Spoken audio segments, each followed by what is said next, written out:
Praise the living Jesus. Ẹ̀yin Olúwa lógo. A dúpẹ́ lọ́wọ́ Ọlọ́run fún oore ọ̀fẹ́ tó fún wa lówùúrọ̀ yìí láti wà níwájú rẹ̀ torí pé ó kà wá yẹ, ó ṣe wá ní ọkàn alààyè. Ẹ jẹ́ ká dìde dúró nígbà tá a lọ gbé Ọlọ́run ga pẹ̀lú ohùn wa, ká lọ yin Ọlọ́run lógo fún oore tí Olúwa ṣe nínú ayé wa. Ẹ jẹ́ ká lọ dúpẹ́ fún ààbò àti ìpamọ́ rẹ̀ lórí ayé wa torí pé ó dá wa sí tilétilé, ó dá wa sí tẹbítẹbí. Ẹ jẹ́ ká gbóhùn ọpẹ́ wa sókè lówùúrọ̀ yìí pé Ọlọ́run ó ṣé o. Ó tún pa wá mọ́, ó tún ṣe wá lógo lówùúrọ̀ yìí láti wá sílé mímọ́ rẹ̀ láti wá gbàdúrà sí. Ẹ jẹ́ ká bẹ̀rẹ̀ sí ní gbé Ọlọ́run ga. Ẹ jẹ́ ká bẹ̀rẹ̀ sí ní yìn, ká bẹ̀rẹ̀ sí ní gbéga ní ìpawọ̀pọ̀. Ẹ jẹ́ ká gbé Ọlọ́run ga ní orúkọ Jésù, Ọlọ́run ayanu agbé ọ̀gá bá ti ń bẹ lọ́run.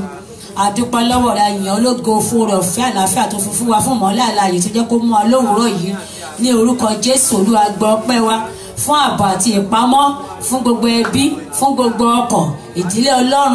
Ọpẹ́ Olúwa dá wa sí, ó ṣe wá yẹ, ó kà wá yẹ, ó ṣe wá lógo láti wà níwájú rẹ̀ lówùúrọ̀ yìí. Ẹ jẹ́ orúkọ Jésù gbọ́ ọpẹ́ wa, ó ṣe Ọlọ́run yanu gba yìn wa ní orúkọ Jésù Kristi Olúwa wa. Ẹ jẹ́ ká tún ronú wa jinlẹ̀ lẹ́ẹ̀kan sí, ká bẹ̀rẹ̀ sí ní gbé Ọlọ́run ga. Èmi àti ìwọ mọ ohun tí Ọlọ́run ṣe fún ọ láàrin ọ̀sẹ̀ tó kọjá. Láti ìgbà tá a ti kúrò níwájú rẹ̀ lọ́jọ́ ọ̀sẹ̀ tó kọjá, ojú àánú rẹ̀ ń bá wa lọ, kò fi wá sílẹ̀, bẹ́ẹ̀ ni kò kọ̀ wá sílẹ̀. Ó yẹ wá nínú ewu ìdààmú, ó yẹ wá nínú ìjàmbá ọkọ̀, ó yẹ wá nínú ìjàmbá iná, ó yẹ wá nínú ìjàmbá àìsàn. Ẹ jẹ́ ká bẹ̀rẹ̀ sí ní gbé Ọlọ́run ga. Ọlọ́run ó ṣe agbé ọ̀gá bá ti ń bẹ lọ́run fún ààbò àti ìpamọ́ rẹ lórí wa. A dúpẹ́ fún àlàáfíà rẹ tó fi dì wá mú. A dúpẹ́ fún ojú rẹ tó ń bá wa rìnrìn àjò gbogbo ní orúkọ Jésù gbọ́ ọpẹ́ wa. A dúpẹ́ pé lẹ́sìn àti kúrò níwájú rẹ, àánú rẹ ò fi wá sílẹ̀, ò kọ̀ wá sílẹ̀, bẹ́ẹ̀ ló ta wá nù. A dúpẹ́ pé òun gbọ́ tiwa níbi òbá tó bá ké pè ọ́. Ọlọ́run gba yìn wa ní orúkọ Jésù gbọ́ ọpẹ́ wa. Ọpẹ́ àti ìyìn alámúwá lówùúrọ̀ yìí o, Olúwa jẹ́ kó ṣètẹ́wọ́gbà ní orúkọ Jésù Kristi Olúwa wa. Ẹ jẹ́ ká tún dúpẹ́ fún ọjọ́ tòní tí a sùn láyọ̀, tí a jí ní jí ìṣẹ́gun. Pé bá ṣe jí lówùúrọ̀ yìí, òtútù kò jẹ́ kó dè wá mọ́lẹ̀, àìsàn dè wá mọ́lẹ̀. Fúnra wa la dìde tá a gbá apá wa tó ṣe é gbé. Ó fún wa ní ẹ̀mí rẹ̀ láti wá síwájú rẹ̀. Ọ̀pọ̀lọpọ̀ ló wà nílé wákàtí, pàápàá bó tún náà ṣe ń fẹ́. Ẹlòmíràn ó sàn kẹlòmíràn pé kó sùn kó daṣọ borí, ṣùgbọ́n torí pé ẹ̀mí ìyè tó fi fún wa àti ìtara tó fi fún wa láti dìde láti wá sí iwájú rẹ̀ lówùúrọ̀ yìí, kì í ṣe agbára wa, oore ọ̀fẹ́ ra rí gbà. Ẹ jẹ́ ká bẹ̀rẹ̀ sí ní dúpẹ́ lọ Ọlọ́run ó ṣe, Ọlọ́run á gbé ọ̀gá fún oore ọ̀fẹ́ ìyanu rẹ̀ ní ayé wa, fún oore ọ̀fẹ́ rẹ̀ tó fi ń dì wá mú, pàápàá nígbà tí ara wa fìlà bíi pé ó fẹ́ ṣàìlera lówùúrọ̀ yìí, ṣùgbọ́n ó dì wá mú, ó pa wá mọ́, dáàbò bò wá ní orúkọ Jésù gbọ́ ọpẹ́ wa. A lè wá síwájú rẹ̀ láti wá yìn ọ́. Ọlọ́run gba yìn wa torí pé ó kà wá yẹ, òfòkúta ọlọ́pọ̀ wa lówùúrọ̀ yìí ní orúkọ Jésù gba ọpẹ́ wa. Orúkọ Jésù gba yìn wa. Ọpẹ́ àti ìjẹ́ kó ṣe ìtẹ́wọ́gbà ní orúkọ Jésù Kristi Olúwa wa. Ẹ jẹ́ ká lọ tọrọ, ká lọ bẹ̀bẹ̀ pé tabari bí ta ti bá kùnà níwájú Ọlọ́run, tabari bí ta ti bá kọsẹ̀ níwájú ògo rẹ̀, gbogbo ohun tá ti lè ṣe tó ti lè lò mọ́ ẹ̀ṣẹ̀, pé k'Ọlọ́run kó dáríjì wá. Gbogbo iṣẹ́ tá lè ṣe nínú ìwò, nínú ìṣe wa, nínú ìrìn, nínú ìsọ̀rọ̀ ẹnu wa, nínú ìwò ojú wa lásán, èyí tá ti bá kọsẹ̀, pé k'Ọlọ́run kó dáríjì gbogbo ìwà tá ti wù tó lè ṣe ìkùnà fún àdúrà àti òwúrọ̀ yìí, pé k'Ọlọ́run kó dáríjì wa. Jẹ́ ká gba àdúrà ní orúkọ Jésù. Orúkọ Jésù, Ọlọ́run ìyanu, ìjà tọrọ abẹ̀bẹ̀ fún àánú rẹ lówùúrọ̀ yìí. À ń tọrọ fún ìdáríjì ẹ̀ṣẹ̀ ní gbogbo ọ̀nà láti bá mójú ògo rẹ bínú ní orúkọ Jésù. Wá dáríjì wá ní orúkọ. Ẹ jẹ́ ká bẹ̀rẹ̀ sí ní tọrọ fún ìdáríjì ẹ̀ṣẹ̀ torí ọ̀rọ̀ rẹ̀ sọ pé ojú ẹlẹ́ṣẹ̀ kò lè rí ògo Ọlọ́run, torí pé àfẹ́ rí ògo rẹ̀ lówùúrọ̀ yìí, òun la wá àfẹ́ wá lásán, àfẹ́ lọ lófo. Ẹ jẹ́ ká tọrọ fún ìdáríjì ẹ̀ṣẹ̀. Gbogbo ohun tí Sátánì lè fẹ́ lò gẹ́gẹ́ bí ìwé olùfisùn wa, pé k'Ọlọ́run kó fà á ya. Gbogbo iṣẹ́ tá ti ṣe ní kọ̀kọ̀, èyí tí kò tilẹ̀ hàn sẹ́lòmíràn tó kùtù wá láàrin àwa àti Ọlọ́run, pé k'Ọlọ́run kó dáríjì wá. Èyí tí a mọ̀ọ́mọ̀ ṣe, tí a mọ̀ọ́mọ̀ ṣe, èyí tí a tilẹ̀ wù tí a mọ̀ pé ṣẹ̀ ni ṣùgbọ́n tó jẹ́ ẹ̀ṣẹ̀ níwájú Ọlọ́run, pé k'Ọlọ́run kó dáríjì wá, pé k'Ọlọ́run kó wẹ̀ wá mọ́ lówùúrọ̀ yìí. Gbogbo agbára tí ń dẹ̀ṣẹ̀ nínú ayé k'Ọlọ́run kó bá wọn wí, gbogbo ẹ̀ṣẹ̀ k'Ọlọ́run kó fà wọ́n tú ní orúkọ Jésù Kristi Olúwa wa. Mo fẹ́ kà nínú ìwé orin Dáfídì orí 5. Ó ní, fi etí sí ọ̀rọ̀ mi Olúwa, kíyèsí àròyé mi. Fi etí sí ohun ẹkún mi, ọba mi àti Ọlọ́run mi. nítorí pé ọ̀dọ̀ rẹ ni èmi ó máa gbàdúrà sí. Ohùn mi ni ìwọ ó gbọ́ lé òwúrọ̀ ni èmi ó gbàdúrà mi sí ọ, èmi ó sì máa wòkè. Torí pé ọ̀rọ̀ ó ní òwúrọ̀ la máa gbàdúrà sí Ọlọ́run, gẹ́gẹ́ bí àwọn Yorùbá ṣe máa ń sọ, tí bàbá ṣe máa ń sọ pé ajípọn omi kì í pọn rírú, torí pé àti wá níwájú Ọlọ́run ní kùtùkùtù pé kí Ọlọ́run kó wá pàdé wa. Gbogbo ohun tí ó gbé wá síwájú rẹ̀ lówùúrọ̀ yìí, ó ní ohùn mi nìwọ yóò gbọ́ lé òwúrọ̀. Kì í ṣe pé táwọn àgbà lálẹ́ kò ní gbọ́ náà o, bọ̀ sí ta òwúrọ̀ yẹn gangan nígbà tó ń gbóná fẹlifẹli, nígbà tí Ọlọ́run mo rántí pé ta fẹ́ lọ ọjà nígbà tí mo wà Naija, a ní ká jí lọ láàárọ̀ nígbà tí gbogbo nǹkan ṣì fresh kó tó di àṣàkú kó tó di ẹ̀ṣà. So òwúrọ̀ kùkùrù ta wá pàdé Ọlọ́run pé kí Ọlọ́run kó gba òun wa. Gbogbo wa la mọ̀ tá à ń bèrè lọ́wọ́ Ọlọ́run. Ẹ jẹ́ ká sọ fún Ọlọ́run pé mo ti wá síwájú rẹ lówùúrọ̀ kùtùkùtù yìí o, bí mo ṣe ń bèrè Ọlọ́run gbọ́ ohùn mi jẹ́ kó máa dùn. Ohùn wa kí Ọlọ́run kó recognize ohùn wa, mi mọ̀ mo fẹ́ sọ Yorùbá, kó kíyèsí ohùn wa, kó dá ohùn wa mọ̀. Ẹ jẹ́ ká bẹ̀rẹ̀ sí ní gbàdúrà ní orúkọ Jésù, orúkọ Jésù, orúkọ Jésù.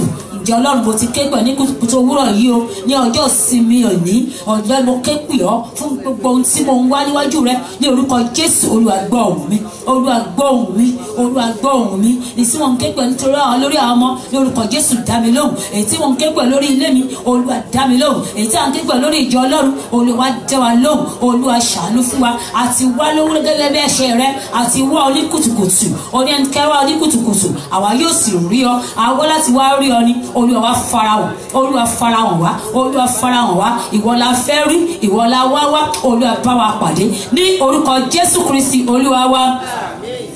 Ó ní nítorí ìwọ kì í ṣe Ọlọ́run tí ń ṣe dídùn sí ìwà búburú, bẹ́ẹ̀ ni ibi kò lè bá ọ gbé. Àwọn agbéraga ni kì yóò lè dúró níwájú rẹ. Ìwọ kórìíra àwọn oníṣẹ́ ẹ̀ṣẹ̀. Òun ni àdúrà tá sì gbà lẹ́ẹ̀kan pé ẹ̀ṣẹ̀ tó lè jẹ́ kí Ọlọ́run kó pa ojúdé sí wa, pé kọ́ Ọlọ́run bá wa mú kúrò, àdèmọ̀pọ̀ Ọlọ́run ti bá wa mú kúrò. Ṣùgbọ́n ó ní tọ́ mi Olúwa, ẹsẹ̀ 8, nínú òdodo rẹ, nítorí àwọn ọ̀tá mi mú ọ̀nà rẹ tọ́ tààrà níwájú mi. Ẹ jẹ́ ká lọ gbàdúrà wípé wọ Ọlọ́run o, ìwọ la fẹ́ kó wá tọ́ wa nínú ọjọ́ ayé wa, a fẹ́ kó máa darí wa. Ọ̀rọ̀ tí àwọn bàbá fi bá a sọ ní ìbẹ̀rẹ̀ ọdún, wọ́n ní divine direction, ìtọ́ni àtòkè ọ̀run wá. Wípé Ọlọ́run ní ìbẹ̀rẹ̀ ọdún yìí o, ìṣiṣẹ́ kankan táwọn máa gbé nínú ìṣe wa ni, nínú àwọn ìgbésẹ̀ lórí àwọn ọmọ wa ni, pé kí Ọlọ́run kó tọ́ wa, pé kí Ọlọ́run kó darí wa. Ẹ jẹ́ ká gbàdúrà ní orúkọ Jésù, orúkọ Jésù, orúkọ Jésù. Ọlọ́run ìtọ́ni rẹ la fẹ́ láyé wa, ní orúkọ Jésù wa tí ń bẹ lọ́run, a béèrè fún ìtọ́ni rẹ ní orúkọ Jésù. Máa tọ́ wa, gbogbo ìṣiṣẹ́ wa táwọn máa gbé ní orúkọ Jésù, jẹ́ kó ti ọ̀dọ̀ rẹ wá ní orúkọ Jésù. Máa bá wa rìn ní orúkọ Jésù, máa bá wa rìn. Ojú àánú rẹ máa fi tọ́ wa ní gbogbo ìgbésẹ̀ àti ìṣiṣẹ́ wa ní orúkọ Jésù. Lórí àwọn ọmọ wa, Olúwa tọ́ni, Olúwa tọ́ wa ní orúkọ Jésù. Tọ́ni rẹ àtòkè ọ̀run wá, Olúwa máa fi darí wa ní orúkọ Jésù. Má yẹ ká sọnù mọ́ ọ lọ́wọ́ ní orúkọ Jésù. Má yẹ ká kọsẹ̀ níwájú rẹ, Olúwa jù wá mú ní orúkọ Jésù Kristi Olúwa wa. Nítorí tí òtítọ́ kan kò sí lé ẹnu ẹnikẹ́ni wọn, ìkà kíkà ní ìhà inú wọn, ìsà òkú tí ó ṣí sílẹ̀ lé ọ̀fun wọn, àwọn wọn ni wọ́n fi ń pọ́n ni. Ìwọ dá wọn lẹ́bi Ọlọ́run, kí wọn kí ó ti ipa ìmọ̀ ara wọn ṣubú. Já wọn kúrò nítorí ọ̀pọ̀lọpọ̀ ìrékọjá wọn, nítorí tí wọ́n ń ṣọ̀tẹ̀ sí ọ. Àwọn ọ̀tá ní sàkálà ń bá wíbẹ̀ yìí wípé kí Ọlọ́run kó já wọn kulẹ̀, kó já wọn kúrò nínú ọ̀pọ̀lọpọ̀ ìrékọjá wọn, torí tí wọ́n ń ṣọ̀tẹ̀ sí ọ. Torí ìránṣẹ́ Ọlọ́run làwa ń ṣe. Ọ̀rọ̀ Ọlọ́run sọ pé má yẹ ṣe wòlíì mi níwọ̀sí, ó ní má ṣe fi ọwọ́ kan àmì òróró mi, kó má yẹ ṣe àwọn wòlíì mi ní ìwọ̀sí. So torí gbogbo ẹni tó bá dì wá ń ṣọ̀tẹ̀ sí wa, Ọlọ́run ni wọ́n bá ṣọ̀tẹ̀. Torí ẹ jẹ́ ká gbàdúrà pé ta bá rí gbogbo àwọn abínúkú ẹni, àwọn onínúbí ni, gbogbo àwọn onínúbí ni tí wọ́n ń bínú wa, pàápàá nítorí pàtì ẹ̀ lóore ọ̀fẹ́ láti máa wá sin Ọlọ́run. Àwọn kan tún lẹ̀ ń bínú pé ojoojúmọ́ ló ń lọ chọ́ọ̀chì, òun nìkan ló wà ń bẹ̀ ni, òun nìkan ni, torí pé wọ́n ti ẹ̀ ń bínú ìlásán pé kí Ọlọ́run kó já ọkùn wọn kó ẹ̀mí wọn kúrò. Ó ní kí Ọlọ́run kó já wọn kúrò nínú ìṣọ̀tẹ̀ wọn. Ẹ jẹ́ ká gbàdúrà ní orúkọ Jésù, orúkọ Jésù, orúkọ Jésù. Ọlọ́run alágbára, ẹ̀já filé ọlọ́wọ́ gbogbo àwọn tó ń ṣe nínú bíni sí wa, nípa sísìn ọ ni, nípa iṣẹ́ wa ni, nínú ilé wa ni, láàrin ọ̀rẹ́ ni, láàrin ẹbí ni, gbogbo àwọn tó ń dìtẹ̀ wa, tí wọ́n ń ṣe nínú bínú sí ayé wa, tó ń ṣe bínú sáwọn ọmọ wa, ní orúkọ Jésù Olúwa wá já wọn kúrò, Olúwa wá já wọn kúrò nínú ìṣọ̀tẹ̀ wọn, Olúwa já wọn kúrò, Olúwa já wọn kúrò ní orúkọ Jésù. Olúwa wá já wọn kúrò. Gbogbo àwọn tí ó ní wá lára, Olúwa ní wọn lára. Ọ̀rẹ́ ti sọ pé àwọn tó wá ní wọn lára lòun ni ó lò ní lára. Òun àwọn tó bá bùkún wa ni wọn yóò bùkún. Ǹjẹ́ a gbàdúrà gbogbo àwọn tó ń ṣe nínú bíní sí wa, Olúwa jẹ́ kó rí ìbínú rẹ̀. Ní orúkọ Jésù jẹ́ kó rí ìbínú rẹ̀. Olúwa jẹ́ kó rí ìbínú rẹ̀. Ní orúkọ Jésù Kristi Olúwa wa. Ó ní nígbà náà ni gbogbo àwọn tí ó gbẹ́kẹ̀lé ọ yóò yọ̀, láé wọn ò máa hó fún ayọ̀, nítorí tí ìwọ dáàbò bò wọ́n, àti àwọn tí ó fẹ́ orúkọ rẹ pẹ̀lú yóò máa yọ̀ nínú rẹ. Nítorí ìwọ Olúwa ni yóò bùkún fún olódodo, ojú rere ni ìwọ yóò fi yí ká bí asà. Ẹ jẹ́ ká wá dúpẹ́ lọ́wọ́ Ọlọ́run torí pé ìlérí rẹ̀ fún wa lélẹ̀. Ó ní àwa tí a gbẹ́kẹ̀lé a ó máa yọ̀, ó ní láé a ó máa hó fún ayọ̀. Ẹ jẹ́ ká bẹ̀rẹ̀ sí ní dúpẹ́ lọ́run torí pé ó ṣe é. Ó ní ìró ayọ̀ láwọn máa gbọ́ náà gá wa olódodo, torí pé kì í ṣe pàtẹ́lẹ̀ jẹ́ olódodo ṣùgbọ́n òdodo Kristi kò tó fún wa. Ẹ jẹ́ ká dúpẹ́ lẹ́rìn pé kò pa wá lẹ́kún, kò jẹ́ ká róhun ẹkún, kò jẹ́ ká róhun òṣè. Ayọ̀ wa ń kún ní ojoojúmọ́. Bí Sátánì fẹ́ ṣe kó rí fún wa, Ọlọ́run kò jẹ́ kó Ọlọ́run ò gbà fún ọ̀tá. Gbogbo ìmọ̀ Sátánì kò jẹ́ kó borí. Ẹ jẹ́ ká bẹ̀rẹ̀ sí ní dúpẹ́, ká bẹ̀rẹ̀ sí ní gbé Ọlọ́run ga. Ipò Ọlọ́run ó ṣe o, ó pa wá mọ́ nínú ìjọ rẹ, ó jẹ́ ká sọkún, ó jẹ́ ká gbúrò bànújẹ́, ó jẹ́ ká dìde ìṣẹ́jú kan láàrin fún ẹnikẹ́ni nínú látìgbà tí ọdún yìí ti bẹ̀rẹ̀. Nínú òkèrè ní àgbọ̀ lẹ́tà burúkú, a ò kọ́ tẹ̀ fọ̀. Bàbá máa bọ̀, ó ti ṣẹlẹ̀ kò ṣẹlẹ̀ sí wa. Ọlọ́run ó ṣe o, kábíyèsí agbé ọ̀gá torí pé ojú wa máa jẹ́ ẹ̀mú rẹ. Oníwọ̀ yóò máa pa á mọ́lẹ̀ láfíà pípẹ́ ọkàn wọn tó sinmi lé ọ, torí pé òun pa á mọ́ ní gbogbo ọ̀nà, òun paṣẹ́ wa mọ́. Ogun lọ gbélé rẹ̀ ò jẹ́ kó ṣẹlẹ̀ sí wa, ò jẹ́ kí iṣẹ́ wa kó di ìṣẹ́. Àwọn wa lọ sílé ìwé láti àlàáfíà, wọ́n sì ń padà bọ̀ láti àlàáfíà. Olúwa gbọ́ ọpẹ́ wa ní orúkọ Jésù Kristi Olúwa wa. Ní orúkọ Jésù Kristi Olúwa wa. Agbé ọ̀gá bá ti ń bẹ lọ́rùn gbọ́ ọpẹ́ wa. Ayọ̀ ológo orúkọ Jésù gba àyìn wa. A ti dúpẹ́ bá ṣe lè dúpẹ́, orúkọ Jésù jẹ́ kó ṣe ìtẹ́wọ́gbà.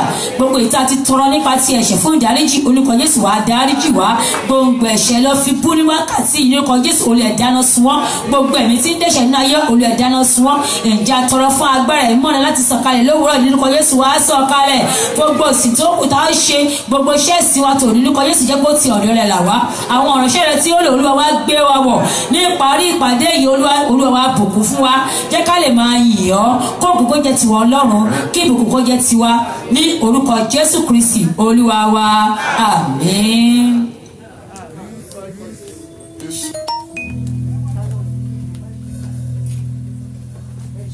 Ẹ ké hallelujah.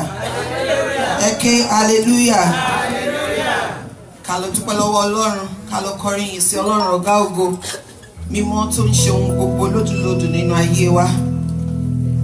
Ọlọ́run ẹ ṣé, Ọlọ́run ẹ ṣé.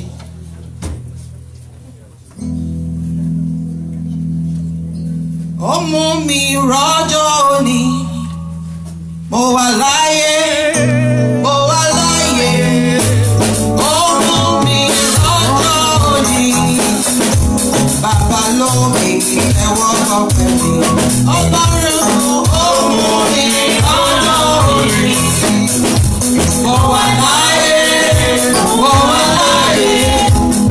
Ó mú mi rọ́jọ́ òní, bàbá lókè ẹ̀wọ́ ọ̀pẹ̀ mi.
Hymn number 52. Hymn number 15.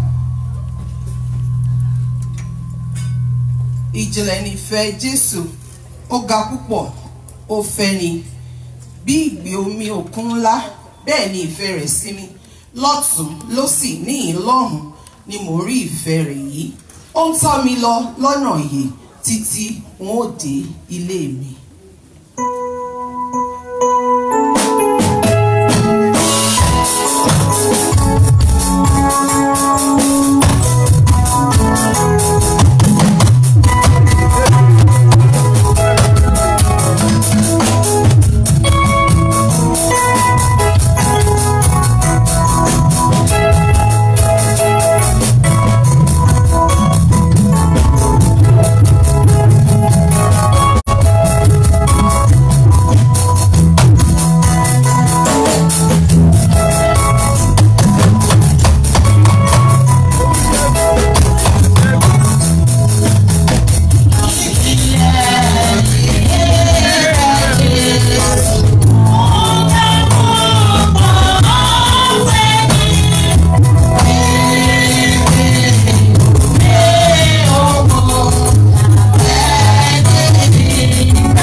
sí Ọlọ́run tó fi ìfẹ́ ra èmi àti ẹ̀yin padà, sí Ọlọ́run tó ń fi ìfẹ́ darí wa, sí Ọlọ́run tó ń fi ọ̀rọ̀ rẹ̀ sínú ọkàn wa nípa ìfẹ́ rẹ̀, sí Ọlọ́run tí ìyàn àlàáfíà wa ń bẹ ní ara rẹ̀, sí Ọlọ́run èyí tí a dé ní àdé ẹ̀gún káwa kó lè di adé yìí.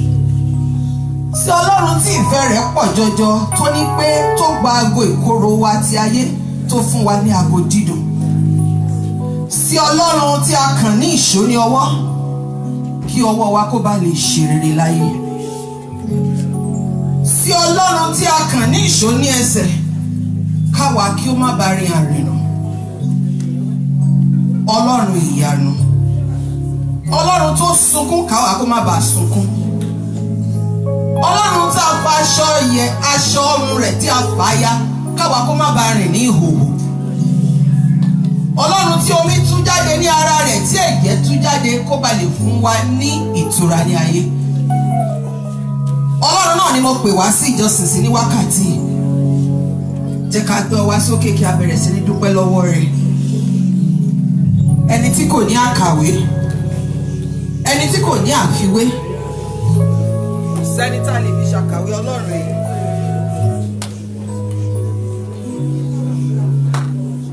Ọlọ́run ẹ ṣé, Ọlọ́run ẹ ṣé o. Mímọ́ tó jẹ, mímọ́ tó jẹ, tó mú mímọ́ tó kú, mímọ́ búra bí aṣọ.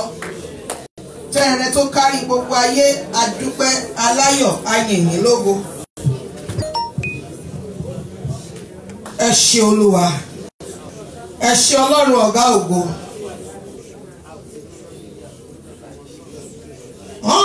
Ọlọ́run tí a kò lè dá dúró. Wọ́n gbé ọ̀gá o.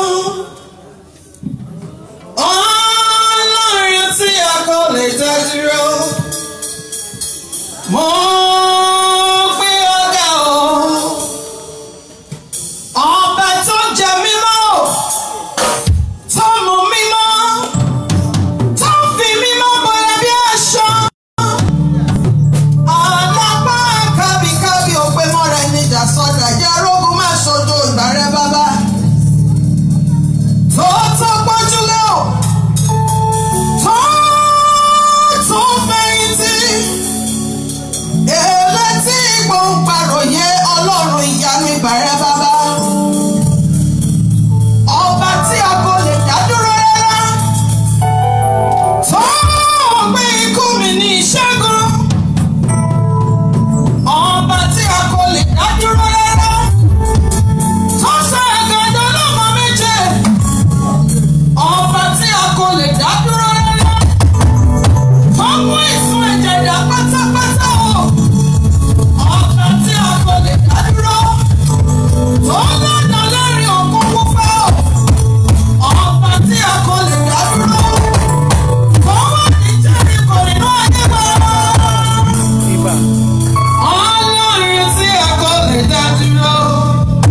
alààyè.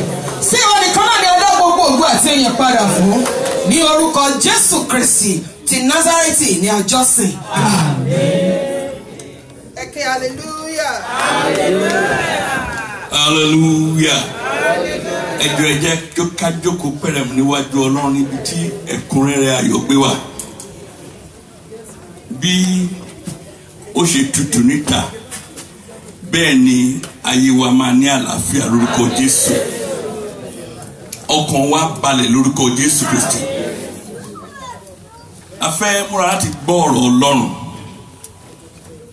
Ìránṣẹ́ Ọlọ́run tí Olúwa yà sọ́tọ̀ láti lò lónìí la ó pè láti jíṣẹ́ tí Olúwa tó rán sí wa látọ̀dọ̀ wọn.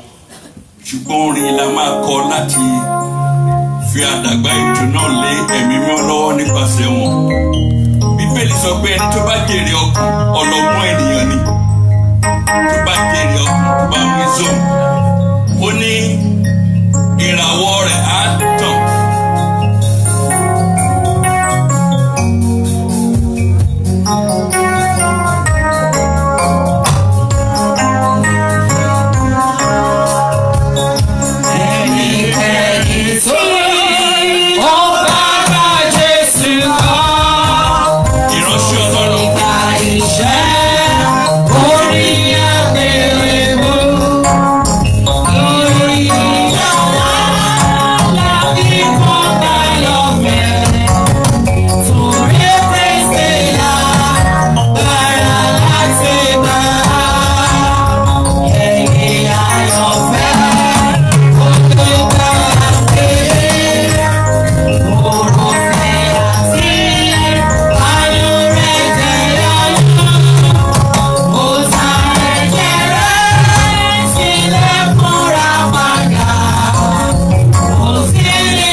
ọba tó ti kalára tó fún tòun ti kalára rẹ̀ kò ní ìlò ìdámọ̀ ẹnikẹ́ni ìyẹn ológo láàárọ̀ yìí ọlọ́run pẹ̀kan ọ̀rọ̀ ayé àtọ́jọ́ lórí òbírí ayé fọ́run ṣe bùgbé fàyíṣà kò tí ì tìsẹ̀ ọ̀kan lánàá ọ̀kan lónìí ọ̀kan títí ayé àìní pẹ̀lú ìbáre ọlọ́run láàárọ̀ gba ọpẹ́ wa Olúwa sọ̀rọ̀ jáde fàṣẹ dáhùn ṣe ìyanu ńlá dábìrì ayọ̀ Jésù Olúwa wa pàtẹ́wọ́ ńlá fún Jésù dúpẹ́ lọ́wọ́ ọlọ́run fún oore ọ̀fẹ́ tí a fún wa láti wà níwájú ọlọ́run pàápàá jùlọ lọ́dọ̀ bàbá mi ní Olúwa. Mi fẹ́ kàn wá introduce mi but ní ká pàtó fún bàbá ọdẹ náà. Praise God. Hallelujah. Láàárín ọ̀sẹ̀ inú mi bàjẹ́ díẹ̀. Mo gbé arákùnrin kan lọ sí hospital. Àwa lọ, ó wá bí mi ó ní ṣé ìjọba ọ̀run sì wà? Ó ní ṣé ọ̀run àpáàdé sì dájú? Òyìnbó ni.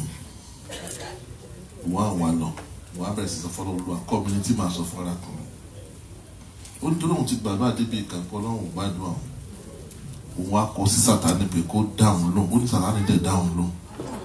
Ló ra mọ́tò fóun. Mọ́mí ẹ má ṣe hà nǹkan tó tọ́ ń ṣẹlẹ̀. Dúpẹ́ lọ́wọ́ ọlọ́run pé ìyọ̀ ọlọ́run yí wa. Hallelujah. Àárọ̀ yìí báwa ṣe wà níbi àwọn kó wà dábẹ́ pé wọ́n ti tọ̀ bàbá àgbà kan lọ. Pé bó ni Monday ó ṣe rí. Hallelujah. Láàárọ̀ yìí a máa sọ̀rọ̀ nípa agbára ìjẹ́rí ọkàn. Power for evangelism. Ọ̀pọ̀lọpọ̀ àmàtà máa kó Nàìjíríà ó ní àwọn májẹ̀mú tá ti bọ́ lọ́run dá. Láti orí òkè kan sí orí òkè kejì. Olúwa tí máa ti wọ Amẹ́ríkà báyìí máa ṣe fẹ́ ṣáá ni. Ọ̀pọ̀lọpọ̀ aká tó kúrò ní Nàìjíríà máa máa dá Amẹ́ríkà. A máa ń ṣèjèrè ọkàn. Nínú bọ́ọ̀sì báyìí ẹgbẹ́ ọ̀rọ̀ Olúwa ni. Wọ́n á ti wá dá Amẹ́ríkà dé adé Nàìjíríà àdé sọ bẹ́ẹ̀ mọ̀. Hallelujah. Àti graduate. Kí mo láti ti graduate àti ju ẹ tó ń ṣèjèrè ọkàn lọ. Lápájọ́ làwọn àránṣẹ́ Ọlọ́run ipò gbẹ̀yìn ò sí mọ́. Ló tá à ń gbọ́ lórí pẹpẹ yìí ó pẹpẹ tó ń gbà ọ̀rọ̀ yìí láàyè ó ṣọ̀wọ́n. Bó bá ṣe lówó bá ṣe ra mọ́tò bá ṣe 419 ò náà fàyè gbà. Jésù ń bọ̀ kankan sọ fún ẹgbẹ́ òkúta pé Jésù ń bọ̀ kankan. Bíbélì ní pé láti sọ fún oníkàlù gẹ́gẹ́ bí iṣẹ́ ọwọ́ rẹ̀ kó bá ṣe rí. Bá a kọ́lé bá a bímọ ọmọ a máa déwájú Ọlọ́run níjọ́ kan. Bí tó ìṣègùn àgbàdá fúnránṣẹ́ Ọlọ́run ní ránṣẹ́ kan nígbà tó wá kú ìyàwó ẹ̀ tó pè mí láti Nàìjíríà pé pásítọ̀ ìbá mi gbàdọ́ mo wá ń wo ẹni ẹ bí ìjẹta tá ń bá mi sọ̀rọ̀ ó ti di ẹni tí ò lè sọ̀rọ̀ mọ́. Helpless. Ilé tó ń kọ́ báyìí ó ti di ilé onílé. Hallelujah. Ìjọ ń ronú ẹ péjọ kan wá farahàn níwájú Ọlọ́run. Ṣàrò báyìí la máa kú sí ni. Lẹ́mi tí ẹ fi pè bí affliction ni pé ìjọba ọ̀run kan wà. Isaiah chapter 6 verse 8 kí ló wí.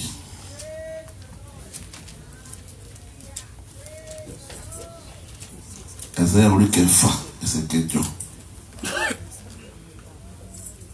Èmi sì gbọ́ ohùn Olúwa pé pẹ̀lú wípé ta ni èmi ò rán àti ta ni yóò lọ fún wa. Nígbà náà ni èmi wípé èmi nìyí. Gbogbo ìgbà lọ́lọ́run wá ẹnìkan. God is always looking for somebody. Nínú ìran tó ní kálukú wá ti wá Ọlọ́run wá ẹnìkan. Nínú ẹbí tá a ti jáde wá Ọlọ́run wá ẹnìkan. Ta ló máa ṣe tán nínú ẹbí yẹn? Olóhùn ó gbà wàhálà àti ìran wa. Ọlọ́kọ̀ wa ti ní Jésù báyìí. Ìyá rẹ̀ ò ní Jésù, ìyá yẹn ti dàjẹ́ lójú ẹ̀. Ò náà ní ìyá yẹn mọ́. Ò bìkítà fún ìyá yẹn mọ́. Jésù wípé ta ló máa lọ fún wa? Ọlọ́pàá schedule la máa ń lé. Bó yẹn ṣe máa pọ̀ sí là ń lé. Ayé àwa lẹ́nu. Hallelujah. Ohun bí kíbi tá a bá bára wa Ọlọ́run gbé wa síbẹ̀ fún ìdí kan àti ète kan. Bọ́lá tí mo fíìmù aláìlérí ọmọ ọ̀dọ̀ tá a fún rọ̀ fún àtìlẹ́sẹ̀ níbi tó dáa ṣùgbọ́n kò bọ́ ọ̀gá iléeṣẹ́ yẹn sọ̀rọ̀ Ọlọ́run. Ọlọ́run máa pààrọ̀. Ọlọ́run máa pààrọ̀ èèyàn. Iṣẹ́ Ọlọ́run ni ò ṣeé pààrọ̀. Nígbà tí Mósè bá dé koríta kan Olúwa pààrọ̀ Mósè ó fi Jóṣúà rọ́pò. Ọlọ́run ò ní pààrọ̀ ẹ lórúkọ Jésù. nígbà Mósè bó ṣe bọ́ lọ́rùn rẹ̀ tó ó dé kòríta kó ló apá àárọ̀ ẹ̀ agbé Joshua dìde ó gba aládùúgbò láàárọ̀ ẹ̀ àtẹ̀mí àti wọ́n tá ń gbọ́rọ̀ ẹ̀ lórúkọ Jésù Ọlọ́run kó bá ayé wa pàdé. Àyà wa lẹ́nu bàbá déjọba Ọlọ́run gbólóhùn yá ni à mo dẹ̀ bá lágbájá rìn kò tiẹ̀ sọ̀rọ̀ Ọlọ́run fún mi bílí náà ó béèrè ẹ̀jẹ̀ lọ́wọ́ ẹ̀ bóun tiẹ̀ lè bá sọ̀rọ̀ mo wá church lẹ́mu wa tijú wa Ọlọ́run àti Ọlọ́run débẹ̀ gan àlè sọ fún àwọn adágúdúró church wọ́n bá ti kó church ti darapọ̀ mọ́ wọn Ọlọ́run á bí wa o pé lágbájá ìjó tẹ̀ sọ fún kó tiẹ̀ bá Ọlọ́run pàdé ìjẹ́rìí ọkàn ó ní fífa ara ẹni jìn sí sọ̀rọ̀ Ọlọ́run Matthew chapter 16 verse 15 to 20. Matthew 16, 15 to 20.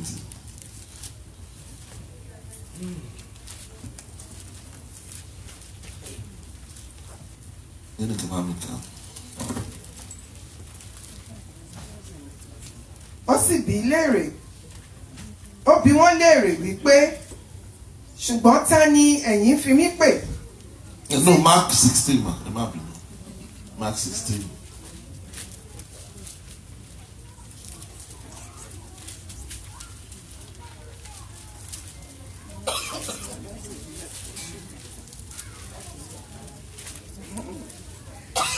Ó sì wí fún wọn pé ẹ lọ sí gbogbo ayé kí ẹ sì máa wàásù ìrere fún gbogbo ẹ̀dá.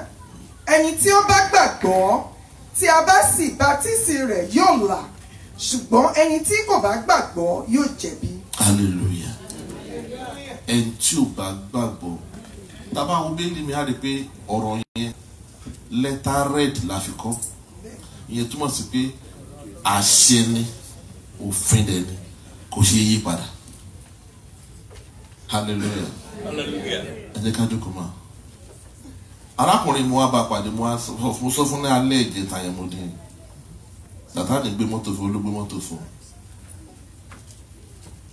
ó ra ó fún ẹni sí olófóònù iṣẹ́ gidi mo wá ní ìgbà tó fún ẹ sí kò gbà padà olóògbà padà èṣù ò ní fún wa ní kankan tí ò ní gbà yóò gba ìlọ́po tó fún ẹ padà ó sì wá bá a sọ Ọlọ́run lálejò yẹn. Hallelujah. Hallelujah. Ọ̀gọ̀rọ̀ kan lórí tó tí wọ́n gún régé tí wọ́n rìn káàkiri ṣùgbọ́n ìdààmú wà nínú ayé wọn. Ẹ má jẹ́ kó lọ́rùn pààrọ̀ wa. Ẹ tó rò pé tó fi perfume sára tó look good yẹn tó bá wọnú ayé ẹkún ló ń sun. Olúwadé gbà ẹ́ là ó dẹ̀ bìkítà fún ara kejì. Iṣẹ́ ń bẹ fún adágúndó lọ́dún yìí o. Kí ni mo sọ? Ṣé wà fún wa torí a ò ní àwíjàre kankan níwájú Ọlọ́run.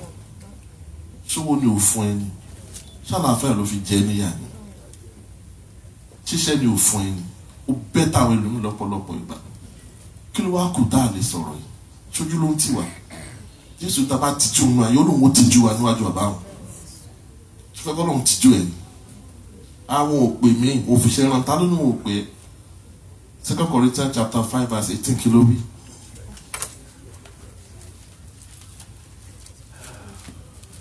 Second Corinthians chapter 5 verse 18 to 19.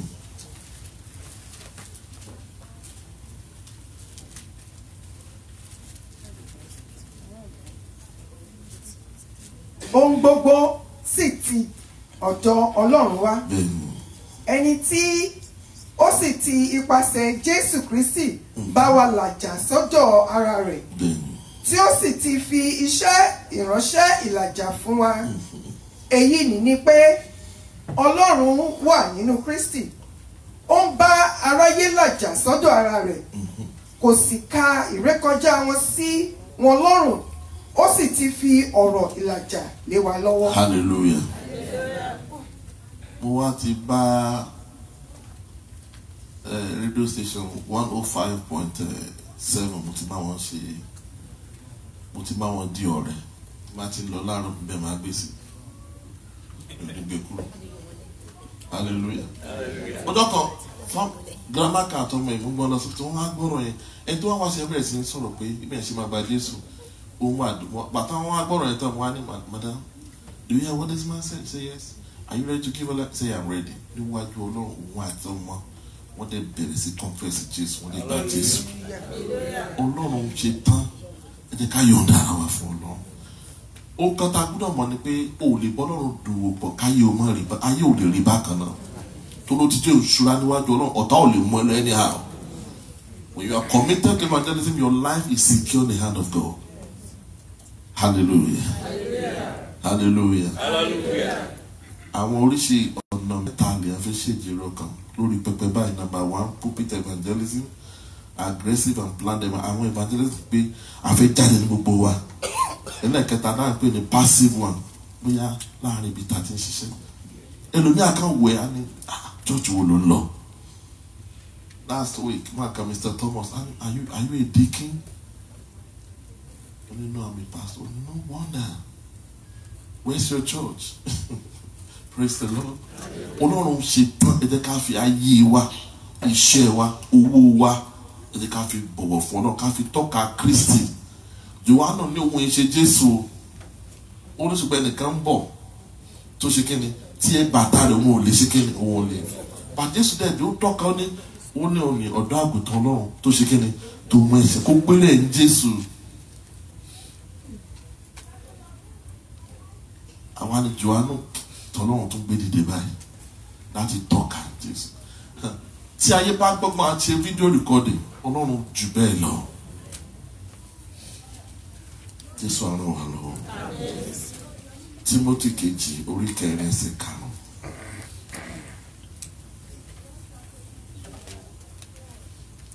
Sọfẹ́ tó wà lẹ́gbẹ̀gbẹ́ àmì jẹ̀bi. Mo ní èmi ò ní jẹ̀bi. Hallelujah. 2 Timothy 4:5. Ṣùgbọ́n máa ṣe pẹ̀lẹ́ nínú ohun gbogbo, máa farada ìpọ́njú, ṣe iṣẹ́ evangelisti, ṣe iṣẹ́ ìránṣẹ́ rẹ láṣepé. Hallelujah. Ẹjọ́ ta ló ń bá wí? Timothy ní Paul ń bá wí. Èmi náà wá bá wa sọ̀rọ̀ lóní kálukú wa pé ẹ ṣiṣẹ́ kí ni? Evangelist. Jẹ́ ká jẹ́ àjèrè ọkàn. Hallelujah. Hallelujah. Mo lérò fún àti rí pé tí a ti rí agbára Ọlọ́run ní ìfihàn ní ìfarahàn, where you can see the manifestations of the power of God. Òní tẹ́ ẹ bá ṣiṣẹ́ àjèrè ọkàn. Wàá lóríṣi ìpèníjà. Ẹlòmíì bóyá àìsàn wà nù ayé ẹ̀. Á ní à wọ́n dẹ̀ gbàdúrà fún Ọlọ́run á dẹ̀ dáhùn. Torí Ọlọ́run máa jẹ́rìí sí ọ̀rọ̀ tó sọ yẹn. Pé òun ni Olúwa òun òye padà. Bíbí náà yé retí fara kíni fara hàn ọmọ Ọlọ́run. Jésù ara wà lọ́wọ́. Ọlọ́run ń bẹ̀ wá, Jésù ń bẹ̀ wá. Bó bá tiẹ̀ lè bá sọ̀rọ̀ ń wá church. Tábà wá ṣe àwọn aṣẹ́máṣe kúpẹ́kúpẹ́ lẹ́yìn táwọn wá ṣẹ́yìn. Ẹ jẹ́ ká ṣe fún Ọlọ́run. Bó lè wàásù jẹ́ kó wẹ̀ kó lọ. Kí ló tiẹ̀ mọ́ tó lè wàásù yẹn? Ó ṣàárẹ̀, ó ṣàìsàn. Jésù ara wà lọ́wọ́. Jẹ́ ká dúró lórí ẹsẹ̀ wa láàárọ̀. Jẹ́ ká kọ́ sọ fún Ọlọ́run, Olúwa dáríjì mi. Fún ọ̀pọ̀lọpọ̀ oore ọ̀fẹ́ tí mo ní láti sọ̀rọ̀ rẹ tí mi ò lè sọ. Jésù jọ má jẹ́ ó dìde sí mi. Ṣàánú mi. Gbogbo táwọn bẹ̀rẹ̀ sí sọ oríṣiríṣi evangelism tá à ń sọ ní Olúwa ń bẹ̀, Jésù ń sunkún ó dẹ̀ ń bẹ̀bẹ̀. Ọlọ́run ń bẹ̀bẹ̀ ó ń sunkún.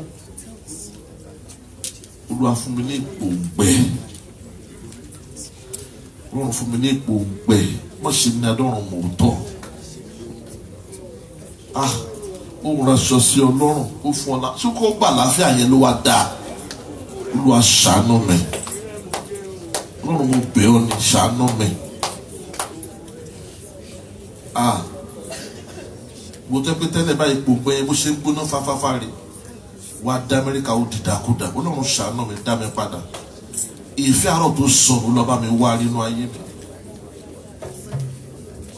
Ìfẹ́ àárọ̀ tó sọnù Jésù wá rí. Bí o dẹ̀ wá mí láàárọ̀ ò tí ní Jésù gẹ́gẹ́ bí Olúwa tí Olùgbàlà. Ò ń bá wa kúnjọ ni òṣìṣọ́mọ Ọlọ́run. Àǹfààní ni ẹ̀fọ́ láti tọrọ, Olúwa dáríjì mi. mo jẹ́wọ́ Jésù gẹ́gẹ́ bí Olúwa tí olùgbàlà mi láàárọ̀ yìí. Jésù wọnú ayé mi jẹ́ kí ojú kó wà dídì bẹ́ẹ̀. Ó wà mí láàárọ̀ yìí. Ó mọ̀ bó bá kú lónìí bó yóò dé ìjọba Ọlọ́run náwó yẹn sókè mi tó wà. Ojú kó wà dídì. God bless you. Tó bá kú lónìí kò tẹ́ lójú kó máa mẹ́kì ìjọba Ọlọ́run náwó yẹn sókè. Mo bọ́ lọ́run ṣàtúnṣe. Wọ́n la ojú ẹ̀ kàn á di ojú ẹ̀ síbẹ̀. Kò bẹ̀rẹ̀ sí bá Ọlọ́run Olúwa ṣàánú mi.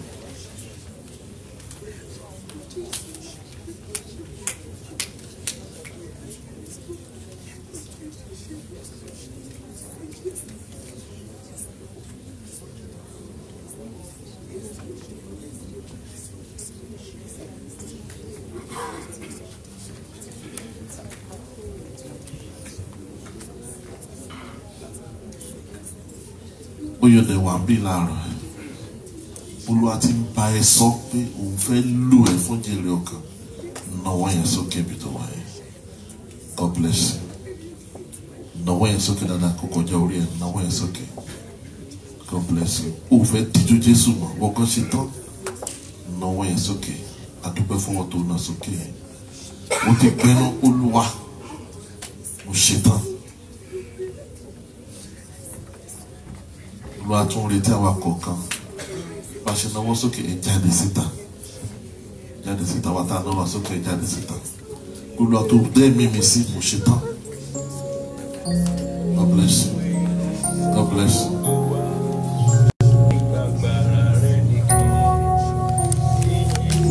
Náwó sókè. God bless you. God bless you. God bless you. Ojú wa kó wà dédé. Sókó sọ́nà Ọlọ́run Olúwa fún mi ní agbára.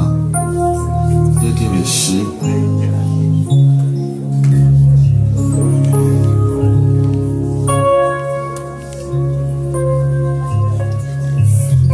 náwó yẹn sókè tó bá kó fẹ́ wà nínú àwọn tó máa darapọ̀ mọ́. A fẹ́ fi ẹgbẹ́ ìdílé ọkàn dábìdúró lọ́lẹ̀ lónìí. Wọ́n fẹ́ darapọ̀ mọ́ ẹ̀ jáde jẹ́ ká jọ gbàdúrà papọ̀. Tọrọ fún agbára Ọlọ́run kí ẹ fi lè ṣe. God bless you. Just tell him to give you grace. Gbàdúrà fún agbára yìí. Sọ fún Ọlọ́run òfin jẹ̀bi. Èmi balẹ̀.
tó wáyé kí mọ́tò ló máa fẹ́ ṣe evangelism ọlọ́run á fún ọ láti ṣe agbára ìwòsàn ọlọ́run á fún ọ lágbára láti ṣe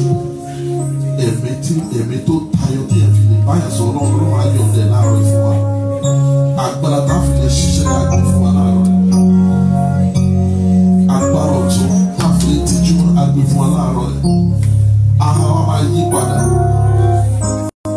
aha wa máa yí padà tọrọ fún agbára láàárọ̀ tọrọ fún agbára àti ìlú yà ọlọ́run dá máa jẹ́ pé láti òní lọ máa ṣiṣẹ́ ìjẹ̀rẹ̀ ọkàn iṣẹ́ tí mo wà nílé tí mo ń gbé láàrin àwọn mọ̀lẹ́bí mi ògo ọlọ́run á fara pàdé mi wá síwájú wọ ọlọ́run rẹ̀ sì dúpẹ́ lọ́wọ́ náà.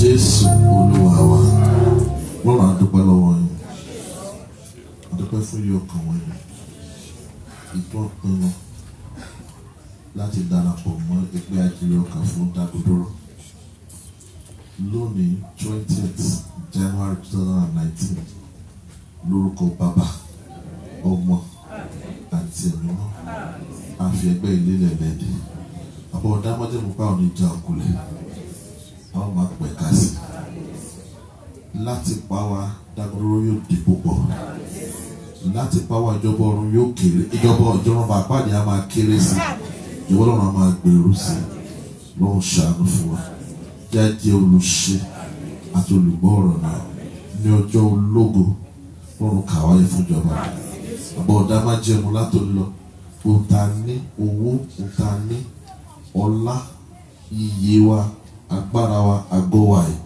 àfijèrè ògùrọ̀ àfijèrè ọkọ̀ fún Kristi lọ́wọ́ àdúgbò tó dúpẹ́ ti gbọ́ bọ́ dámọ́jọ́ pa àánú ìtìjú mọ́ ọlọ́run àwọn òṣìṣẹ́ ìbò ti fẹ́ kà ṣe ògo ni fún ọlọ́kẹ́ gba ọpẹ́ wa gba ẹ̀yìn wa Jésù Olúwa wa ìyá wa tá a dúró ẹ̀jẹ̀ kárí mi ká tó lọ ní àtẹ̀wọ́n ńlá fún Jésù.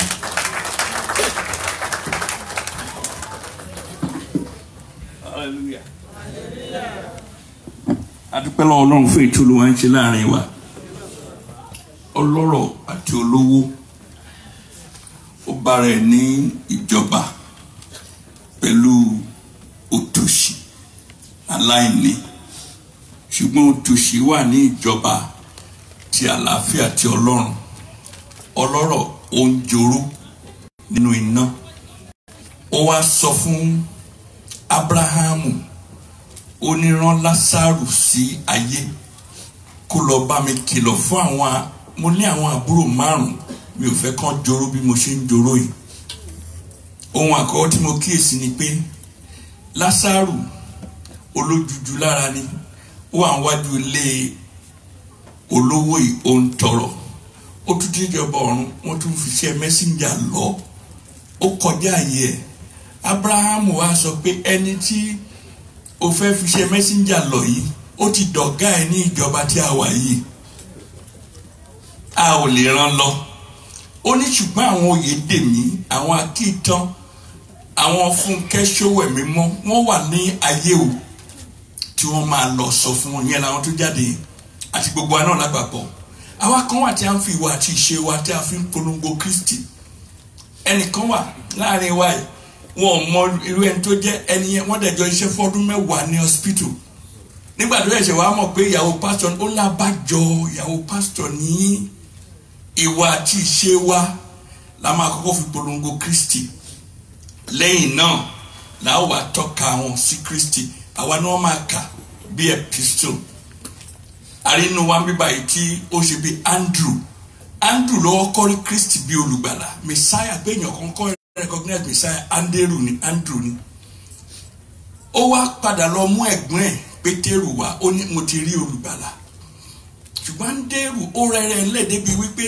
wọ́n tún fi Pétérù tí í ṣe ẹ̀gbọ́n ẹ̀ tó fi Kristi lọ wọ́n tún fi jẹ́ igbákejì Kristi ó ní ìyẹn ò má ta àní mo ti mú ẹ mọ́ Kristi náà mo gbàdúrà lórúkọ Jésù Kristi ẹgbẹ́ yìí ò ní túká o a ó fi lọ́lẹ̀ lọ́tún gbogbo wa la ń ṣe arínú wa mi ò ní dárúkọ wọ́n ti pe àwọn èèyàn wá sí Dágúndúrè nípa ọkọ̀ fi ìwà àti ìṣe wọn náà wọ́n darí àwọn èèyàn wá fún sí Yorùbá Christian Fellowship Olúwa bùkún ẹ̀yin tí ń ṣiṣẹ́ àjíǹrere ká tó tiẹ̀ fi ẹgbẹ́ yìí lọ́lẹ̀ kò ní sún kò ní rẹ̀ yìí Mósè Abraham sọ pé rárá àwọn kan wà nísàlẹ̀ tí wọ́n máa kìlọ̀ fún wọn ẹ jẹ́ ká gbáradì Olúwa ràn wá lọ́wọ́ yà á farabalẹ̀ nígbà tí a ó gbọ́ àwọn ìfilọ̀ wa fún òní màmá wa Kìtàn.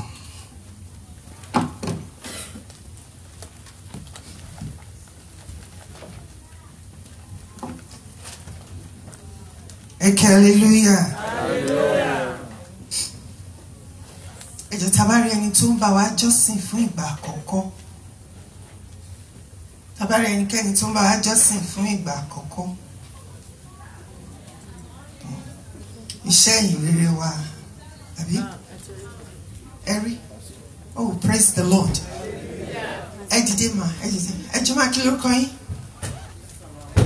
Miss Salao. Ẹ jọ̀ọ́ gẹ́gẹ́ bí ìṣe wa ẹ jẹ́ ká dìde ká fi hallelujah. Èèyàn kan tún wà, okay. Kí lórúkọ yín mà? Mrs. Ọlátẹ́jú, ẹ káàbọ̀ mà. Ẹ jẹ́ ká dìde gẹ́gẹ́ bí ìṣe wa láti fi hallelujah kan kí wọ́n káàbọ̀ sáàrin wa o. Hallelujah. Ẹ̀yin Olúwa lógo. Ẹ jọ̀ọ́ mà wọ́n fún yín ní ìwé pélébé kan. Ẹ bá wa kọ orúkọ yín àti aago yín. Lẹ́yìn ìsìn ẹ jọ̀ọ́ ẹ dúró kẹrí àwọn bàbá wa. Olúwa wà pẹ̀lú yín. Àsìkò tẹ́ wọ bí lẹ́nìí ẹ ó mọ̀ sí rere. Gẹ́gẹ́ bí a ti fi ń tó wa létí, a ó ní ìdúpẹ́ ẹbí. Ẹ jọ̀ọ́ ìdúpẹ́ ti àárọ̀ ọ̀sẹ̀ tó ń bọ̀ òun ni ìdúpẹ́ tá máa ń ṣe lóṣooṣù ní last Sunday of the month ìyẹn ni ti Yorùbá Christian Fellowship. Ṣùgbọ́n ìdúpẹ́ pàtàkì tá fẹ́ ṣe òun ni dágúndúró wa ní oṣù January. Ọpẹ́ la kọ́kọ́ fẹ́ fi ṣáájú ní ìrọ̀lẹ́ ní agogo 7 ìyẹn jẹ́ sí dágúndúró oṣù kìíní ọdún 2019. Ìyẹn ni a máa tún múra wá àmúra láàárọ̀ tó bá tún dalẹ́ yẹn àtún àmúra wá gidigidi àtún ọ̀pọ̀ wa ṣe gẹ́gẹ́ bí a ti ń gbọ́ ohun gbogbo tá a ní àmú wá láti fi wá ṣe ìdúpẹ́ pàtàkì. Ìyẹn la máa ya fọ́tò la máa ṣe la máa mú ẹ̀jẹ̀ torí àwọn èèyàn ń béèrè nítorí ẹ̀ ni mo ṣe tún pa àkókò láti ṣe àlàyé. So regular Thanksgiving ní àárọ̀ àṣẹ yẹn but ní alẹ́ ìyẹn ni dágúndúró wa fún oṣù January. Olúwa gbọ́ ẹ̀bẹ̀ àti àdúrà wa. A dẹ̀ tún máa fi text àti lórí WhatsApp a tún máa fi rán wa létí. Bákan náà fún oṣù kejì ní February 2nd Saturday a ó ní márosẹ̀ fún ìpàdé ti oṣù February láti dédé agogo 6 òwúrọ̀ títí dé agogo 6 ìrọ̀lẹ́ wákàtí 12 níwájú Olúwa. Ẹ jẹ́ ká gbáradì. Ní ọjọ́ kejì rẹ̀ February 3rd ní ọjọ́ Sunday ní dédé agogo 2 a ó tún pàdé níbí ní agbára Ọlọ́run láti gbé Ọlọ́run lárugẹ ní ara àwọn màmá wa Evangelist Yẹmisí Kọ́láwọlé fún àjọyọ̀ ọjọ́ ìbí wọn. Ẹ jẹ́ ká rántí bákan náà ní March 16th service of song fún àwọn bàbá wa olóògbé Elder Jacob Ojo Awẹ́. Then ìsìnkú ní April 10 and 12 ní 10 to 12 ní Iléṣà. Ẹ jẹ́ kí a máa fi àdúrà ràn wọ́n lọ́wọ́ gẹ́gẹ́ bí a ti ń fi lọ ní ìgbà gbogbo. Olúwa bá wa mú ọjọ́ ró ṣáájú ọjọ́ náà lẹ́yìn ọjọ́ náà a ò ní rí ohun ibi. Wúrà àti fàdákà tán dẹ̀ máa lò Olúwa pèsè fún wọn. Nínú ọdún yìí àwọn bàbá wa máa rìnrìn àjò ní àbọ̀ṣe ń ṣe lọ́dọọdún ní agbára Ọlọ́run ní oṣù kẹrin lọ sí ìlú Benin Republic. Àwọn graduation wọ́n wá ṣe graduation Harvest Point Ministry class School of Ministry class of 2017 and 2018 ti Kútọ̀nù àti Benin Republic. Ẹ jẹ́ ká máa fi àdúrà ràn wọ́n lọ́wọ́. Àwa náà rí bá ṣe ṣe níbí ní ọ̀sẹ̀ tó kọjá ó ládùn ó lárinrin. Gbogbo ẹ̀yin tí ẹ bá dẹ̀ tí mọ̀ nípa ẹ̀ orí ọ̀fẹ́ wà láti kọ́ ẹ̀kọ́ ọ̀rọ̀ Ọlọ́run so ẹ farahàn fún bàbá àyè wà wọn á dẹ play wọn á fi gbogbo ẹ̀ tó wa létí Olúwa ràn wá lọ́wọ́. Àdúrà fún April 19 to 20. Then prayer and fasting fún each unit. Mo rò pé wọ́n ti sọ fún gbogbo wa. Choir ìjọ Friday January 25th. Ushers January 26th ní 6 p.m. Sanctuary keepers February 2nd. Àwọn obìnrin February 17th. Àwọn ọmọdé ní February 18 ní agogo 12. Àwọn ọkùnrin February 19. Ẹ jọ̀ọ́ ní gbogbo ọjọ́ wọ̀nyí a ó wà nínú ààwẹ̀ àti àdúrà.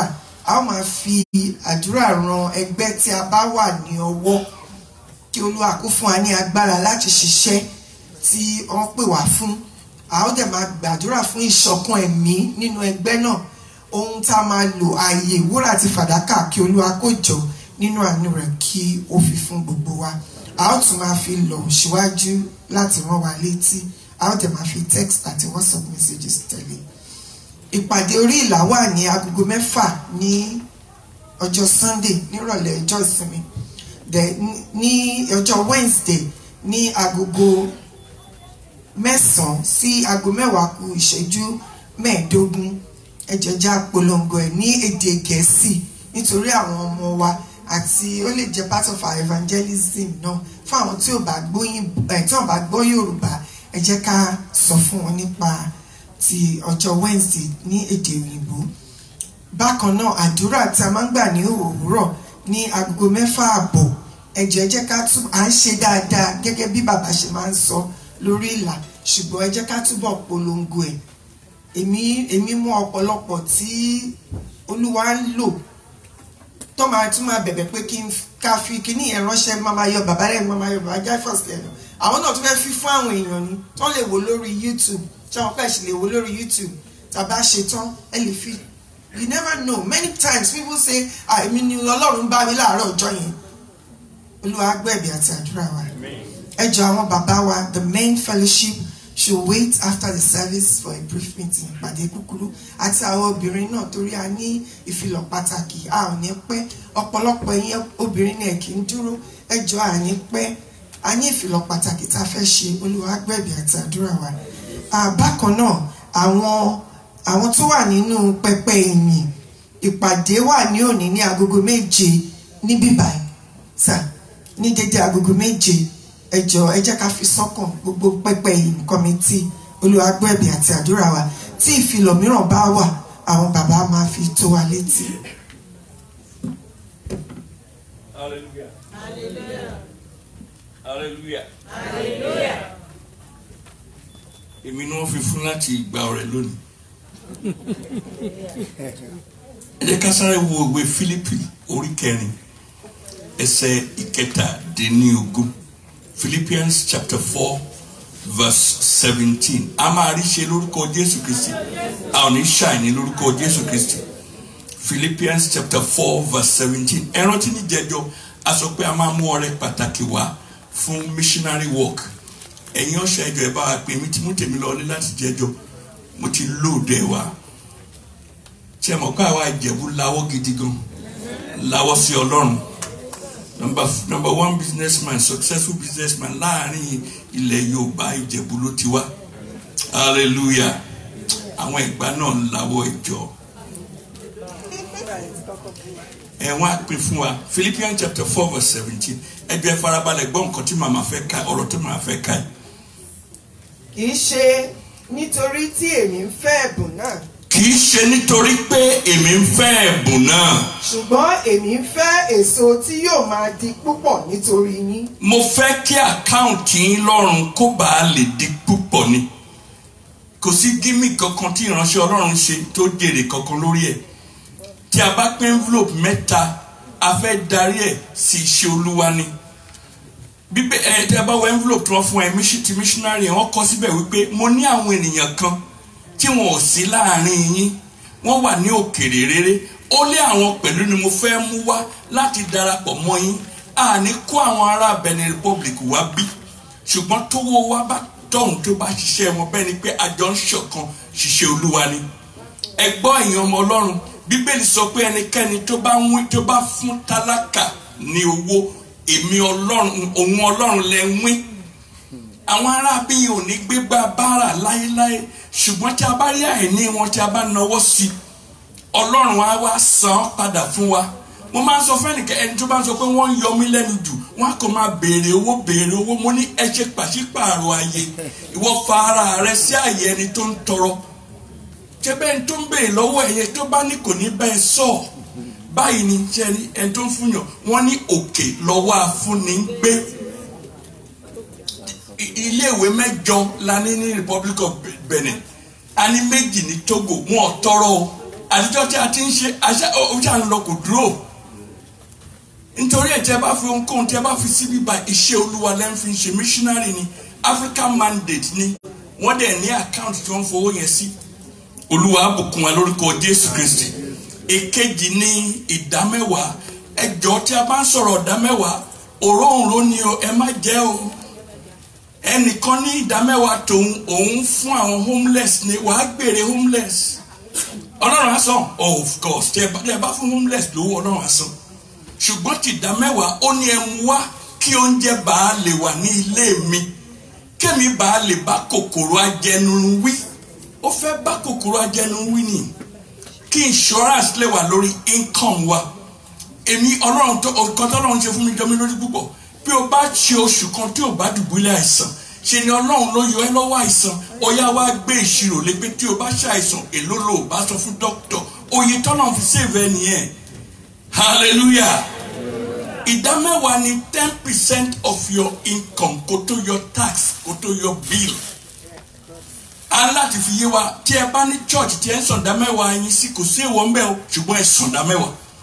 ẹlòmíì á pín a ní torí bíbélì sọ pé ibikíbi tí wọ́n bá ti ń fi ọ̀rọ̀ ẹ̀mí ọlọ́run bọ́ yín níbẹ̀ pẹ̀lú ẹ̀yin náà ẹ̀ náwó sí. àsanwó náà, àsanwó omi, àsanwó mọ́gẹ̀, kò síjọ́ kan kò sóṣù kan tí àsanwó bíbá àjẹun kọ́bọ̀ rí. nínú gbogbo àwọn ministries mo lè fọwọ́ sọ̀yà pé àti television station àti gbogbo ibi tí a ń ṣe promotion advertisement ẹnìkan ò lè sọ pé àjẹun kọ́bọ̀ rí. we pay in advance. torí integrity Kristi la fi ń bá wọn sọ̀rọ̀, kì í ṣe orúkọ mi. integrity mi ò dẹ̀ gbọ́dọ̀ bọ́ orúkọ bàbá mi jẹ́ láíláí. ìyẹn ni ti ìdámẹ́wàá. tí ọrẹ ó ní kẹ máa mú nínú ìṣúra yín wá ní ọjọ́ ìsinmi, kẹ mú wá bí ọrẹ. tó dùn mí ni pé arínú wa tí ò kì í sàn ìdámẹ́wàá rárá, kì í sàn rárá. fún àǹfààní wa ni ẹjẹ́ àsán, èmi sàn ẹjẹ́ àsán. olúwa gbàdúrà wa lórúkọ Jésù Kristi. mo ní ojú òní tì wá lórúkọ Jésù. a máa rí ṣe. tí wọ́n bá ti fún wa tó ẹ jẹ́ ká dìde ká nà àpò ọrẹ wa sókè, ká wá gbàdúrà. àwa mú wa, ẹ jẹ́ ká dìde ká nà sókè. ẹ ṣàtúnṣe ẹjọ́ ní ti ìdámẹ́wàá yẹn. mi ò máa ibi tí ẹ sán sí o, tí ẹ bá ti sán sí kórìíra ti jẹ́ pé ilé ọlọ́run ó ní mú wá sí ilé kí oúnjẹ bá lè wà. oúnjẹ àwọn pastors ni, ibẹ̀ ni wọ́n ti ń sanwó oṣù àwọn pastors. tí ò bá dẹ̀ sí ìdámẹ́wàá, tí ìdámẹ́wàá ò bá yọ, pastor lè kò ní mú kankan nú ẹ̀, akọ́sán owó ilé ni a máa kọ́sán náà. tí kankan ò bá dẹ̀ yọ, ọlọ́run tó rán wọn á san. ó nígbà tí mo rán yín jáde ní méjì ẹ ṣàìní bí, kò sí pastor kankan tó lè tọrọ bára, èèwọ̀ ni rárá. ọlọ́run ò lè gbàyàn síṣẹ́ kéèyàn ṣàìní rárá. ẹ̀ní gbọ́ ìpàdé pé ẹja ṣèpàdé ká sanwó náà pastor kan má bàa já náà lé ẹ̀ never. tọ́lọ́run bá rán pèsè fún, tí ẹ bá jọ̀wọ́ ara yín fọ́lọ́run láti lò láti pèsè fún oore ọ̀fẹ́ gbogbo wa ni. ìjà gbàdúrà ọlọ́run alágbára èyí tí ẹ wí la ṣe èyí o.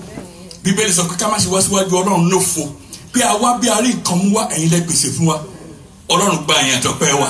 a mú ọrẹ àti ìdámẹ́rin wá, a gbàdúrà lórúkọ Jésù Kristi pé kẹ́yìn ká yà sí mọ́ fún ìlògo yín ní orúkọ bàbá àti ń tọmọ àti ń tẹ̀mí mọ́. gbogbo ọkàn tó mú wá, olúwa bùkún wa ní orúkọ Jésù Kristi olúwa wa. ọkọrin.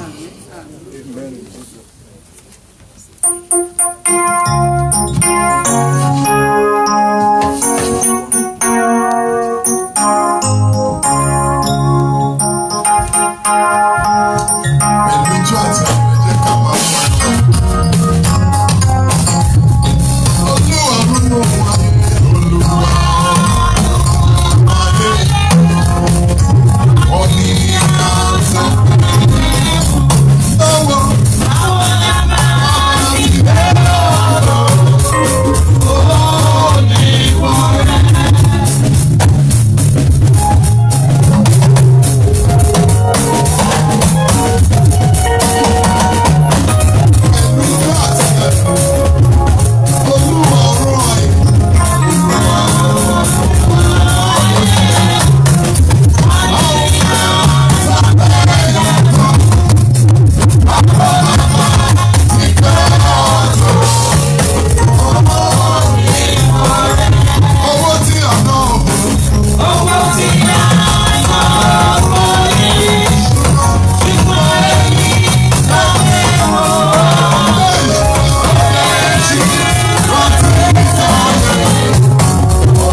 etí òyìn bàbá o.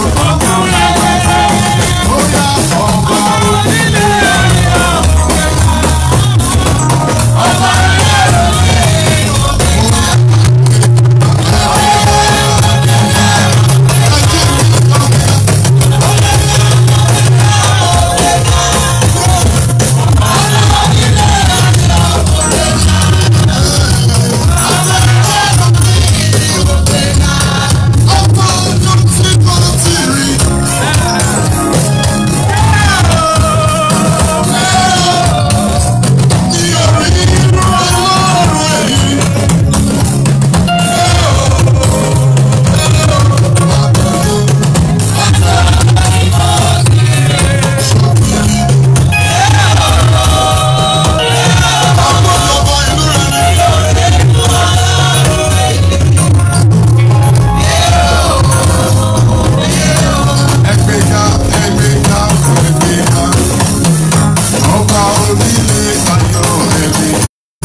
tí ẹ fún wa lórí òkè yìí Ọlọ́run gba ìyìn àtọpẹ́ wa àti mọ ọrẹ ti ọ̀sẹ̀ ìwà olórúkọ Jésù àgbàdua àpò olúkúlùkù Olúwa fọwọ́ kàn lórúkọ Jésù Kristi mo gbàdúà àgbàná kò ní wọlé tọ̀ ìwá ẹ ó máa rí ṣe o ọkàn yín á sì balẹ̀ bí ẹ ṣe ń là kàkà kí iṣẹ́ Olúwa kó tẹ̀síwájú mo gbàdúà lórúkọ Jésù ayé yín á tẹ̀síwájú ìyanu Ọlọ́run á farahàn nínú ayé yín ẹ ní fojú sunkún ọmọ ẹ ní fara gbààwẹ̀ ní orúkọ Jésù Kristi Olúwa wa ẹ̀sìn ẹja jókòó fún ìjẹ́jú kọ́ká tó ṣe orí ọ̀fẹ́ ìránṣẹ́ Ọlọ́run bàbá wa wẹ́ tí ò sí láàrin wa wọ́n ìrìn àjò ni o àwọn tí ó ń ṣe birthday ní oṣù yìí bàbá wa Elder Jaifos màmá wa Jaifos Mr. Ademola Adenekan Grace Awe Caroline Awe Mrs. Kikelomo Atiba Brother Jamil Adamu Mr.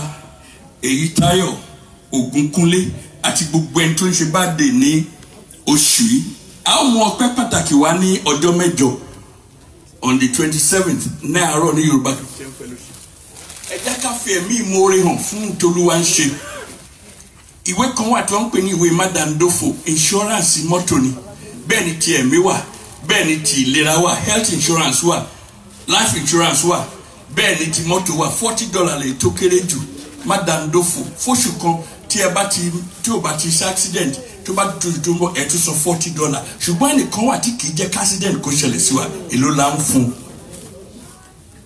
òun ni kì í jẹ́ accident kó ṣẹlẹ̀ èló la ń fún torí ẹ̀ mo pè yín níjà bàbá wa Jaifos àti ẹgbẹ́ yín mo pè yín níjà àti Chief Kọ́láwọlé ẹ ṣé number 2 dẹ̀ ló wà mí àti Chief Kọ́láwọlé ẹ ṣé mo pè yín níjà gbogbo yín lẹ ní mortgage àbí tí ẹ ní apartment ẹ ń sanwó ẹ Ọlọ́run pé ẹ miss payment kan Ọlọ́run ni ẹ miss méjìlá Ọlọ́run ni ẹ̀yin náà ẹ sọ tẹyọ kan fún tiẹ̀ náà fún 2000 lásán bíbá lóṣù àti ṣe kí ni ìrírí ó ṣiṣẹ́ ẹ kóra yín jọ bí ẹgbẹ́ bí ò bá pé màá sìn tó máa fi pé ni kẹgbẹ́ yín san 2000 owó olè tí ẹ tí a bá ti ń ṣe bẹ́ẹ̀ à lè rówó tọ́jú fún building tí ò bá ń ṣe bẹ́ẹ̀ tí a bá ń fowó building sanwó rent building àti kó building jọ á dá ká má sọ mí ni bẹ́ẹ̀ ni ẹ̀yin February ẹ múra yín sílẹ̀ ẹ múra yín máa pe orúkọ February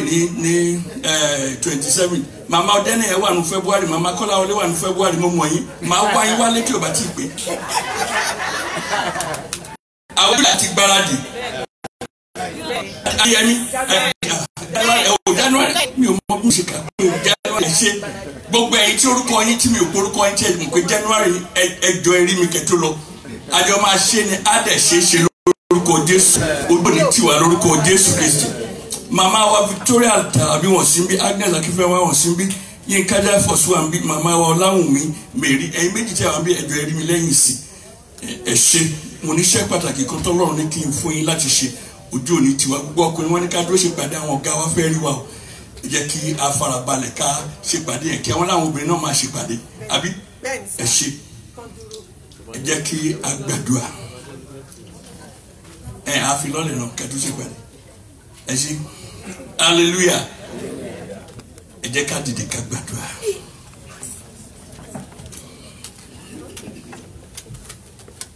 ẹ béèrè ohun tí ẹ ń fẹ́ lọ́wọ́ Ọlọ́run Ọlọ́run tó tóbi ni ẹ má díwọ̀n Ọlọ́run ó tóbi alágbára ńlá ni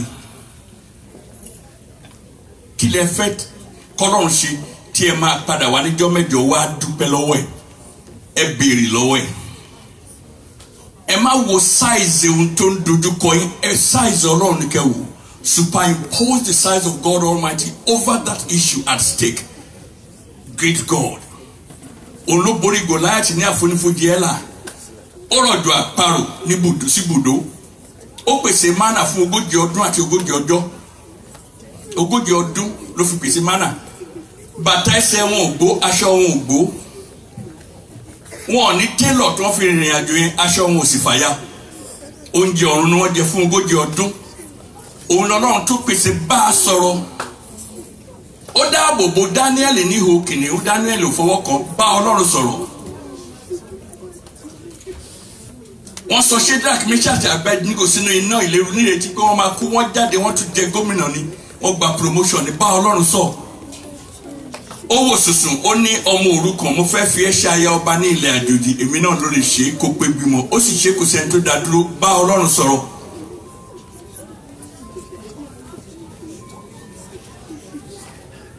ó lànà nínú igbó dídí ó sọ ilẹ̀ gbígbẹ́ di àbàtà omi òun lọ́lọ́run tí a ń sìn bá a sọ̀rọ̀.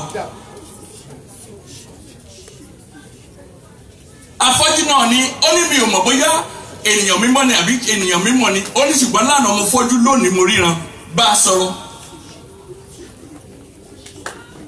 ayé fẹ́ fi ṣe ẹlẹ́yà wọ́n lọ béèrè owó orí lọ́wọ́ ẹ̀ ó ní má dá wọn lóhùn màá jẹ́wọ́ pé èmi ló lu ọba olùgbèsè ó ní lọ pẹja ẹja kan tí o bá kọ́ mú jáde ó ní owó ìdẹ wà ń bẹ̀ fi sanwó orí mi àti tiyín náà pẹ̀lú kò jẹ́ ká ṣẹ̀sìn bá a sọ̀rọ̀ òun ló pèsè ọkọ fún Ruth nígbà tí ò sí ìrètí pé ó lè lọ́kọ òun lọ́rọ̀ tí a sì bá sọ̀rọ̀ béèrè nǹkan tó bá ń fẹ́ lọ́wọ́ rẹ̀ òkú ọjọ́ mẹ́rin ó dá láàyè he recomposed the decomposed body of Lazarus ó lè recompose decomposed situation tí a bára wa ẹ bá Ọlọ́run sọ ó lè mi ó fún yín ní ẹnu tí ọ̀tá ò lè dojúkọ tàbí tí ò lè takò lo ẹnu yẹn báyìí. I will give you a mouth that the enemy cannot confront or resist. Use your mouth to ask for what you want from the Lord. He is able. Òun nìkan ṣoṣo ní nǹkan kan kò sí tí ò lè ṣe. Ó lè ṣe ohun gbogbo. Ní orúkọ Jésù Kristi Olúwa wa bí a ṣe wílé tí yín Olúwa agbàdúà fi àṣẹ lé Olúwa yẹ ká rí gbàdúà tukọ̀ láyé àtùgbọ́ àti fún yín ní orúkọ Jésù Kristi Olúwa wa jẹ́ kí olúwa fẹ́ Jésù Kristi Olúwa fẹ́ mọ́ ti Ọlọ́run ìdàpọ̀ tẹ̀mí mọ́ kó bá gbé láti sìn àti títí láéláé àmín àmín àmín lórúkọ Jésù àmín hallelujah mẹ́ta o hallelujah hallelujah hallelujah ẹ̀yin Olúwa lógo